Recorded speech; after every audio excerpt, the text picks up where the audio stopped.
Hey everybody. Last week I dropped the list of teams who I believe are Super Bowl contenders for this upcoming 2024 NFL season. Well, now it's time to shake into playoff dreamers and contenders. These are teams who I've seen in the playoffs in years prior who actually still can compete for a Super Bowl, but they may be missing something just a little bit, or these could be teams who can make it into the wild card and still be valid enough to have a successful season.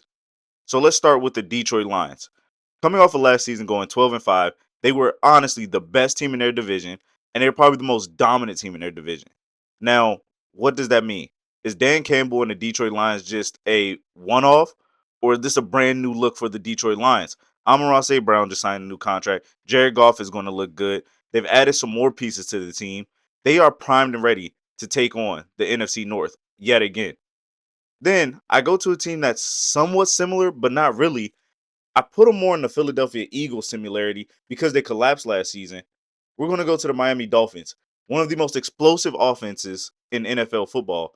But for some reason, the back half of the season plagued with injuries, no Bradley Chubb, no Jalen Phillips, getting Chop Robinson to fill in that depth requirement that they're going to need, it kind of summed off towards the back end of the season.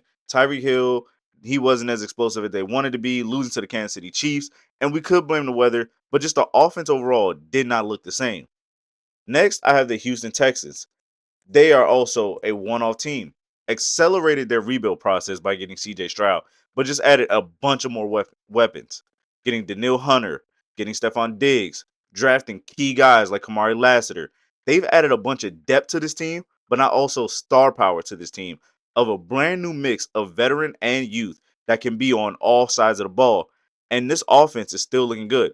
Oh, and I forgot. They got Joe Mixon added to the team too in free agency. So he's going to be the new feature back.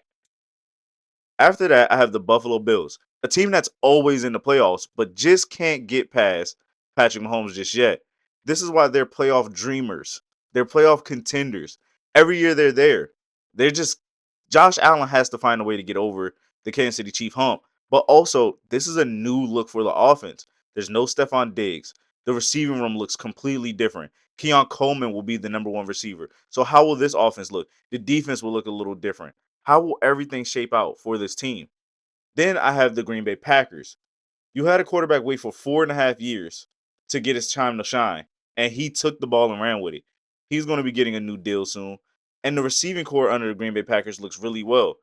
They have a whole new offensive line. Everything about this team looks ready to compete again. And in the playoffs, they were pretty dominant when they took on the Dallas Cowboys. So can they do it again, or are they just a one-off team for now and they're still trying to figure things out? And speaking of the Dallas Cowboys, they're also in this tier. Jerry Jones has always been a big talker. Dak Prescott's in his final year of his deal. We have CeeDee Lamb looking for some new money, getting Ezekiel Elliott back, losing a bunch of linemen either to retirement or free agency. How will this team look? Losing Dan Quinn to the Washington Commanders, who made the defense look way elite and very fast. Trevon Diggs, however, is coming back from his torn ACL. So how will this new look defense look? How will Michael Parsons be played? Will he be played more with his hand in the dirt, or will he go back to playing a linebacker? I know they've experimented, more with him being with his hand in the dirt. So how will that overall look? So they're also playoff contenders. Still the second best team in the NFC East. Then we have the Cleveland Browns, 11-6, no Deshaun Watson. Joe Flacco becomes the guy and gets this team to the playoffs. No Nick Chubb. Well, guess who's coming back? Nick Chubb, Deshaun Watson. Can Deshaun Watson look like the quarterback he did in Houston? Is his shoulder fully healed?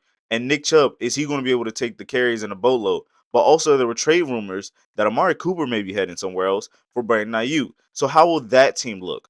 Who will be the star receiver there? Will it still be Amari Cooper? Will it be Brandon Ayuk? However, the defense is still freakishly good with Denzel Ward and Myles Garrett. They're still that good. Grant Delpit makes the defense look just as well. Greg Newsome as a slot corner, he's just as good. So the defense was the key focus of that entire season last year. How will the offense take pressure off of them and get them back in the playoff spot? A team that I've trusted for years, whether good, bad, or indifferent, the Pittsburgh Steelers, known for their defense. Another team that's contending for Brandon Ayuk in this trade deal. But it comes down to the quarterback play. Is it Russell Wilson, Justin Fields? Justin Fields, Russell Wilson. They've added some guys. They've also lost some guys. The defense will still be very key in how they play. But what will the offense really look like with these two quarterbacks? Who will be QB1? Then I have teams who are still playoff contenders and still playoff dreamers. If they get 1 to 2 pieces right, and that's the Minnesota Vikings, the Los Angeles Rams, the New York Jets, and the Seattle Seahawks. There's a reason why I lump all of them together because they're all missing maybe 1 to 2 pieces. So let's start with the Vikings first. The Vikings specifically need a QB1. JJ McCarthy just got hurt in his first preseason game. Sam Darnold looks like the guy. They're joshing him back and forth for position. Who's going to be throwing the ball to Justin Jefferson? Who's going to be throwing the ball to Jordan Addison? Who is going to lead that charge for that offense? Who will be the quarterback there on that one? The Los Angeles Rams. This was a pretty good team last year, barring the slow start. Granted, the season didn't go as they wanted to, but Matt Stafford has his money. Sean McVay, being a mastermind in the draft, gets two guys to replace Aaron Donald because you can never just get 1-for-1 back. That's a guy you're going to be missing, and it's going to be very noticeable this season. And congratulations to him on retirement. But getting two guys from Florida State who are that are going to fit the A gap and the B gap, who are going to be good pass rushers and good run stoppers, how would they look? Getting a running back in Blake Corum, how will that look? And again, it's all about replenishing for the Rams. They're not missing a lot, but they're missing just something a little different that will get them over the hump and put them back in the playoff conversation. Then the New York Jets. Everything hinges on Aaron Rodgers. What is Rodgers going to be like? How well is he going to play since tearing his ACL? He's 40. How will he look? Will his health be as bad, or will he look better? Will he look like he's 30 all over again? The Jets will only go as far as Aaron Rodgers will take them. The defense will always be there, but how good will Aaron Rodgers and that Jets offense be for this now officially being the first year of the new New York Jets offense? And lastly, the Seattle Seahawks. They're really on the cusp of things. The defense is looking well with Tyreek Woolen. They're on the verge. They're doing everything well. They're just missing maybe one couple components, and they get them a new coach, Mike McDonald, coming from Baltimore Ravens to coming to Seattle. He'll be the new head guy in charge.